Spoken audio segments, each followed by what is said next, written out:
Ikigira icenda coshobora kugufasha guhindura ubuzima bwawe muri uno mwaka nashimye kugishira mu duce dutanu kuko murazi neza yuko ibintu vyoshobora gufasha umuntu kugira ngo ashobore guhinduka si kimwe canke si bibi canke si 50 ni ibintu vyinshi hamwe abizanye mu buzima bwiwe akagenda arabikora akagenda arabikurikiza nivyo bica bituma haba impinduka mu buzima bw'umuntu. Nkaba ndyohewe cyane nishimye cyane kubona waduhisemwo nagateka kuri twebwe. Ndagusaba yuko utohagarikira ngaha wotera intambwe imbere ukumviriza ibyo tugiye kuvuga kuko ndizera neza yuko ushobora kunobamwo akajambo kiwawe kerekeye wewe kandi gashobora kugufasha. Jewe ni Jeff Habyarimana ndongeye kuguha ikaze ukaba udufatiye mu nzira canke uri mushasha canke urengana ndaguhaye ikaze ariko nturengana uko nyene ndakwinginze ugire subscribe kugira ngo ubone ibiganiro byinshi tumaze gukora wongere uduhe like wumvise ivyo tuvuga bikuryohera. Hano twama tuvuga ku mafaranga, turavuga kuri business, turavuga ku bintu, turavuga kuri ico kintu cyose cyoshobora kudufasha kugira ngo dushobore gutera imbere, twiteze imbere, duteze imbere ibihugu tuvamwo, duteze imbere mbere na Afrika muri rusangi. Wongere wa active na cloche de notification kugira ngo ntubure ama update y'amaca hano. Nkaba nongeye kuguha ikaze. Iki cenda rero ni mukanya reka ndagutwareyo, let's go. Ikigira icenda twariko turavuga rero cyo gufasha guhindura ubuzima bwawe muri no mwaka. Agace ka mbere karavuga kuri pornography. Ugwaruka rwinshi ruri muri pornography. Ugwaruka rwinshi ruritayeho cyane imibonano mpuzabitsina gusumba uko gwitayeho kurondera amafaranga. Jewe bino ngenda ndabibona igihe cyose, ngenda ndabibona imisi yose. Washobora kuba uri muri groupe kanaka kuri WhatsApp canke kuri Facebook ukabona umuntu yanditse message ngo ni mundungikire porno, ngo ni mundungikire amafilme y'abakuze. Byumvikana yuko ari byo abashaka kwirabira, byumvikana yuko ari byo abashaka kugumamo. Iyo akaba vyaherera kuraba gusa hama ntibikujane mu bindi vyari kuba ari vyiza, ariko umviriza ndakubwire ikindi kintu pornography ikikujanamo. Pornography ikikujana kwimasturba canke kwikinisha. Iyo ubiravye umubiri urashaka, iyo umubiri ushatse naho bica bikujana muri vya bindi vyo kwikinisha. Kwikinisha navyo ariyo pornography nyene numva ntibitandukana cyane. Byaramaze gutwara abantu benshi, byaramaze gutwara ubwenge bw'abantu benshi. Ugasanga urafise umukunzi uramuhamagaye kuri video, hanyuma iyo umuhamagaye kuri video ugasanga mugiye kugira masturbation, mugiye kwikinisha. Ugasanga umukobwa ariko arikinisha yereka umuhungu nawe ariko arikinisha yereka umukobwa ngo kugira ngo baryoheranire. Ariko vraiment uribaza ico kintu. Bino rero byo kwikinisha bikorwa kwinshi kuko hariho umuntu ashobora guhamagara nk'umukobwa kuri video akamubwira ngo amuhere kuri telefone ngoma, ugasanga umukobwa arikinishije kugira ngo umuhungu aryoherwe canke kugira ngo umuhungu aheze. Tuze turavugana ukuri hano, tuze turavugana ukuri nivyo vyiza kugira ngo umuhungu aheze hama ngo baryoherwe bose. Ugasanga arobereje ku telefone canke ugasanga umwe abakure uwundi abakure bagatelefonana kwa kundi nyene, ugasanga bariko barikinisha bose kugira ngo baryoherwe. Canke ugasanga n'umugore wawe no mu rugo birashika, bihera mu bana bigashika no mu ngo. Ubwo ugasanga murubatse n'umuntu ariko umukunzi wawe ntari hafi, hanyuma tari hafi umutelefone nko kuri appel video hama mugaca musanga mwaguye muri wa mutego nyene.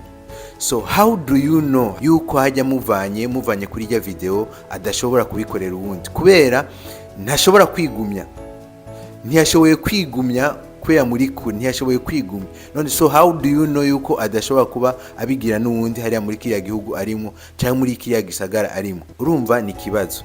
Reka rero ndakubwire ingaruka mbi za bino bintu. Ingaruka mbi nazo ku muntu yikinisha, ego murabitangura uno munsi ukabikora, ariko murazi umubiri ukuntu umeze. Umubiri iyo ukoze ikintu gishasha ku mubiri kenshi na kenshi birawuryohera, hanyuma ucuguma gusaba, ugasanga uriko urabikora kabiri gatatu kane gatanu ku munsi. Hariho mbere n'abakomereka ku gitsina akakubwira ati yakomeretse kubera yagize masturbation. Ivyo bintu biragutwara inguvu z'umubiri, bikagutwara n'inguvu zo mu mutwe zo kwiyumvira. Ugasanga nta nguvu mbere ugifite zo kwiyumvira bimwe byari bikubwiriye akamaro ibintu bishobora kugira akamaro, bishobora kukwinjiriza amafaranga, bishobora kugufasha kugira ngo ushobore gusohoka muri ubwo bukene urimo, ariko ugasanga wigumiye muri vya bintu.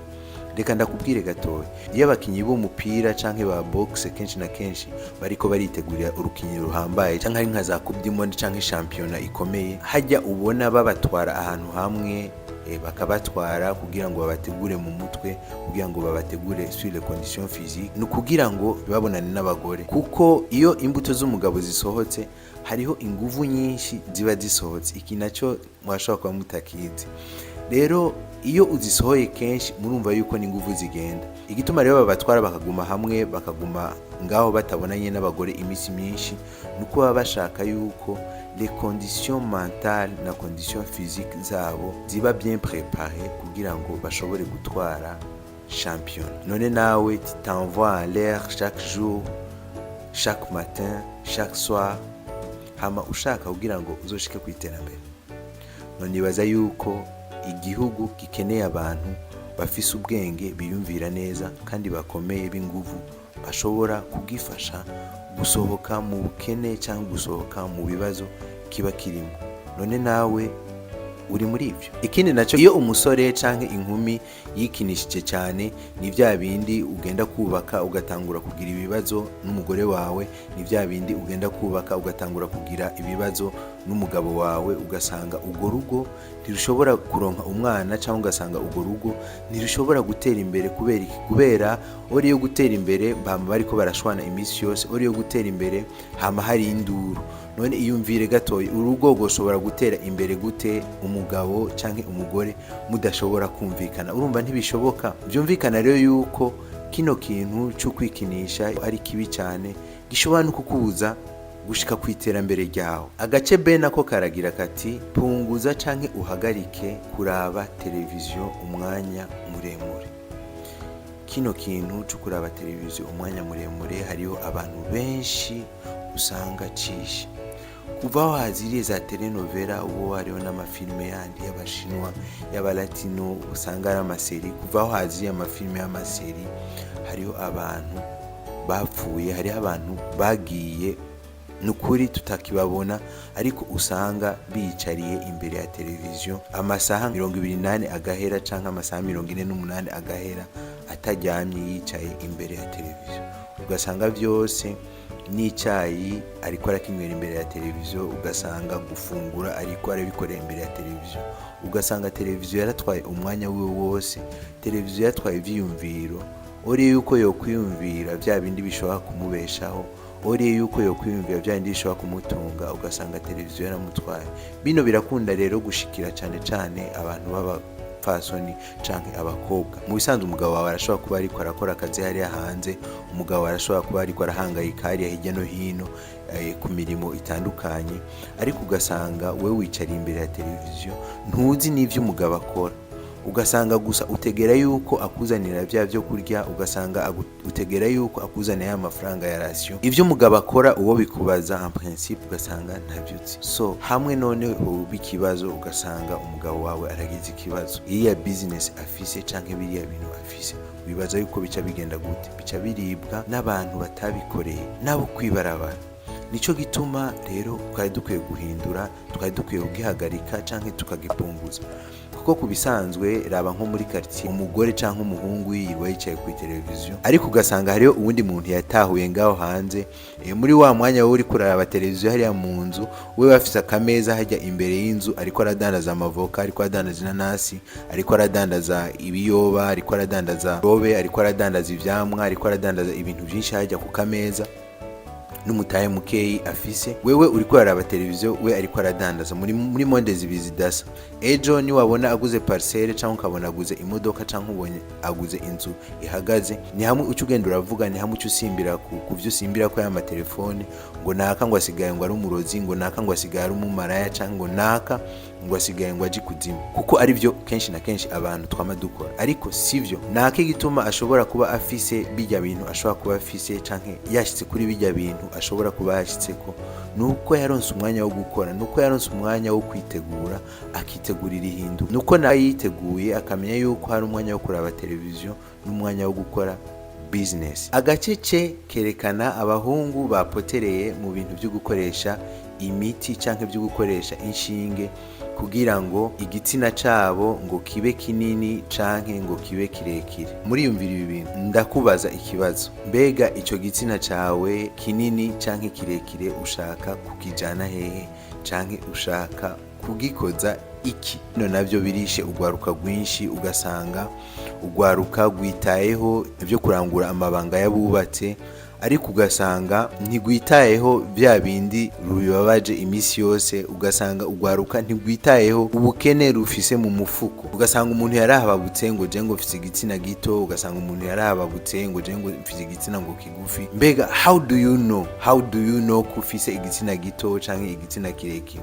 Mbega igitsina kirekire canke kigufi kingana gute? Twe hari ibintu byinshi umuntu ashobora kumva bavuga hirya no hino, hanyuma ugatujana nago ngo uri kurabikora canke ngo jana nago uri kurabikora ngo niyo mode. Ugasanga sivyo ivyo bintu bije kukwicira. Kumbure urashobora kuba utazi ingaruka mbi z'ivyo bintu uri kuragira, urashobora kuba utazi ingaruka z'ivyo bintu uriko urakora, ariko ukazosanga uriko uricuza mu nyuma. Hariho rero muri iki n'abakobwa usanga biteza ishinge ngo bagire ibisusu, cyangwa ugasanga biteza ishinge kugira ngo bagire ngo amabere manini. Niki n'ikindi kintu mbere ubiravye muri Afrika mu misi yahera nta makanseri yari ahari, ariko ubunye muri Afrika hasigaye hari kanseri y'amabere. Ugasanga abantu baragwaye kanseri z'amabere. None mwibaza yuko ziva kuki? Ziva kuri ibi nyene, ziva kuri ivyo nyene mugenda gukoresha mutabajije, ziva kuri ivyo nyene mugenda gukoresha mutazi. Ugasanga umuntu yaragize ibibazo. Hariho umuntu yariko aratera inkuru, umukobwa yarafise amatatuwaje menshi ku mubiri, ugasanga hariko amazina y'abantu bagiye barakundana. Rero harageze igihe uwo mukobwa agenda kubaka, hanyuma wa muhungu bagiye kubakana ari amazina ariko ku mubiri w'uwo mukobwa, asanga no kuri n'amazina menshi, hanyuma byabananiye kubaka, mu nyuma baca baratandukana. Byumvikana yuko hariho amadecision amwe tuza turakora ubu, ariko iyo turavye muri kazoza ukazosanga ayo madecision twafasha nke izo ngingo twafashe zirafise impact iri negative ku buzima bwawe, irafise impact iri negative ku gutera imbere kwawe. Agace D nako karagira kati hagarika ibirimba, uhagarike bank lambe canke amafaranga yunguka. Hariho umuntu ashobora kuba ari nko mu birimba 10 canke ibirimba birenga nka 10, ugasanga nivyo bimubeshejeho mu buzima bwiwe bwa misi. Ugasanga yarakotije hariya, kumbure hageze yuko bamuhajya amafaranga bakamuha nko miliyoni canke bakamuha nk'imiliyoni nka 2 hageze ituru yiwe, ariko ya mafaranga ntaheza ngo ayinvestise, ntaheza ngo yashire mu kintu kizoguma kimungukira amafaranga. Ayo mafaranga kenshi na kenshi iyo yaronse, kubera atanu umugambi aba afise mu mutwe wo gukora, uca usanga ayariye, ayandi asigaye akayasubiza, akayenjecta muri ya ma association canke muri ya migwi y'ibirimba. Ugasanga abayeho ubuzima bwa gutyo. We kuri we abona yuko ari ubutunzi, we kuri we abona yuko umengo we kuri we abona yuko ari ubutunzi, we kuri we abona yuko umengo ni umuntu akomeye cyane. Ariko kenshi na kenshi bino bintu by'ibirimba muzorabe canke bino by'ama bank lambert, kenshi na kenshi ibintu by'ibirimba birakunda guhomba. Ugasanga umuntu yakoranije amafaranga y'abantu benshi, yakoranije amafaranga y'abantu bose, aracomotse aragiye. Byaranshikiye hafi, ndazi umuntu byashikiye, aha sinokubwira ingorane yagize, sinokubwira ingorane yagize, sinokubwira ibibazo yagize, kuko hari n'igihe umuntu aba yasizemwo yizeye yuko ayo mafaranga azoyakoresha mu kuriha minervare y'abana, azoyakoresha mu irasiyo izo mutunga uko kwezi, azoyakoresha mu bindi bintu bishobora kumufasha haba muhira canke bishobora kumufasha mu buzima busanzwe. Ariko ugasanga wa muntu areganije amafaranga arigiriye, ntiyiyumviye no kuri za ngorane zawe. Rero iyo agiye kenshi na kenshi ni wewe usigara mu bibazo. So urakwiye agasanga ubirimwo kubisohokamo navyo wobisohokamo gute? Nuko wofata ya mafaranga uronse ukazurabika, hama ugaconstituer un petit capital pour toi, uvuga ati ni wanje, kugira ngo ishobore kugufasha kudemara canke gutangura business ishobora kugufasha gushika kwiterambere. Agace kuri cya kindi c'icenda naco karagira kati hagarika kwifuza amaronko yoroshe. Hano muri bino vyo kuronka amaronko yoroshe, abantu benshi muri no minsi barashaka ubutunzi now. Ndashaka gutunga ubunyene, ndashaka kuronka amafaranga ubunyene, kubera mu bisanzwe muri no minsi uku kuza kwa internet hariho ibintu byinshi byagiye birashira mu mitwe y'abantu, ugasanga umuntu arononekaye mu mutwe cyangwa ugwaruka rwinshi ugasanga gwarononekaye mu mutwe kuko gwifuza ibintu ningoga. Muzorabe ubunye kenshi na kenshi iyo abantu bakundanya ubwo nyene, uzorabe kenshi na kenshi iyo umuntu ashaka ikintu abagishaka ubwo nyene kenshi na kenshi. Rero iyo bishitse rero kugushaka amaronko menshi, uzorabe abasore beza, abasore bagororotse bo mu gisagara barakunda kurongora abakecuru, ugasanga umusore mwiza agororotse yarongoye umukecuru kubera aza kumuha imodoka, kubera yizeye yuko azoca aronka ubutunzi bwihuse adakoze, ucaronka ubutunzi byihuta adakoze. Reka ndakwibutsa ikintu kimwe, igituma uwo mukecuru azoba kurongoye, igituma uwo mukecuru azoba gutwaye, nuko azi ikintu kimwe, arazi yuko igituma muri kumwe ni kubera ubwo bukene bwawe, ni kubera utarabohoka, ni kubera ubwo bukene bwawe. She will never give you the money you want cyangwa amafaranga ukeneye kugira ngo ushobore gutangura business, kubera arazi yuko umunsi woba independent, umunsi woronka amafaranga cyangwa umunsi woronka liberté, umunsi woronka ukwidegembya mu by'amafaranga, woca umuheba ukagenda kurondera iyindi nkumi nziza mukubaka mukagira ubukwe canke akakubera umusheri wawe, kuko arazi yuko ikintu cyonyene kibagumije hamwe nubwo bukene bwawe. So you have to wake up. Agasanga ari uwo mukecuru urondera, agasanga ari ayo matungo, agasanga ariyo argent de poche azoyiguha, ariko umenye yuko mu buzima uzobana nawe canke mu buzima uzobaho ntazokwigera aguha amafaranga ukeneye kugira ngo ushobore kuba libre, ushobore gutangura business yawe.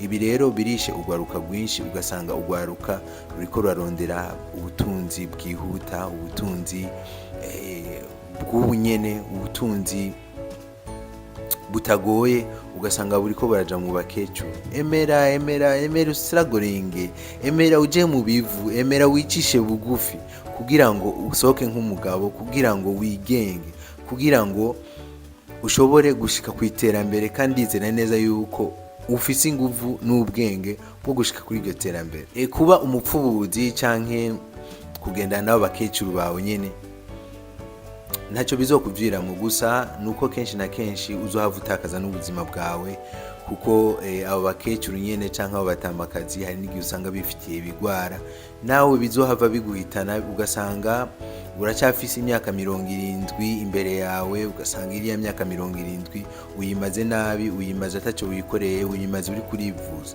So you have to think about kuko ndizera neza yuko niwahaguruka, niwashaka, niwahinduka, niwashaka guhindura ubuzima, ndizera neza yuko ushobora gushika ku iterambere. Tuno duce dutanu rero nuduce dukomeye cyane, nuduce nizera neza yuko muri kino c'icenda duheje kuvuga dushobora kugufasha muri uno mwaka w'2023 ugashobora gushika kuri vya bindi wifuza, canke ugashobora gutangura vya bindi wifuza wumvirije, hanyuma ugakanura ukavuga ati kumbe nari muri ibi, ugakanura ukikangura ukava mu itiro urimo, hanyuma ugatangura gukora vya bindi biri ku mutima, canke ugatangura guheba izo ngeso warimo, canke ugaheba ivyo bintu warimo. Hamwe umwaka uzoshika hagati na hagati ugeze ahantu uzohera wiravye, ugasanga muri wewe canke ugasanga mu buzima bwawe harabaye impinduka ikomeye cyane,